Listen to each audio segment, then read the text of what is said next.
Welcome to key colours. Kamal Abhirami lip kiss scene thug life సినిమాకు hot topic గా మారింది. చాలా మంది అలా ఎలా ముద్దు పెట్టుకుంటారండి అని నోళ్లు నొక్కుకుంటున్నారు. వాళ్ళ అభ్యంతరాలు ఏంటి అంటే ఏజ్ గ్యాప్. ఇది కుళ్ళుతో చేస్తున్న విమర్శే అని సులువుగా చెప్పొచ్చు. ఎలానో తెలుసా? Don't miss this till the end. Kamal Haasan Abhirami మధ్య థగ్ లైఫ్ సినిమా ట్రైలర్ లో లిప్ లాక్ సీన్ ఒక ఫ్లాష్ లా మెరిసింది.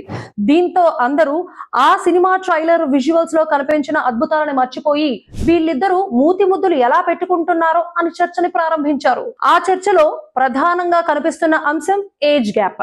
కమల్ హాసన్ వయసు 77, అభిరామి వయసు 41 సంవత్సరాలు. అంటే వీళ్ళిద్దరి మధ్యన దాదాపు 29 సంవత్సరాల ఏజ్ గ్యాప్ ఉందన్నమాట. దీన్నే ప్రధానంగా ఎత్తి చూపించి ట్రోల్స్ చేస్తున్నారు. కానీ సోషల్ మీడియా ట్రోలర్స్ కు తెలియని విషయం ఏంటంటే కమల్ అభిరామి మధ్య లిప్ లాక్ సీన్ ఇదే మొదటిది కాదు. 20 ఏళ్ల క్రిందట మరో సినిమాలో కూడా ఇలాంటి సీన్ ఉంది.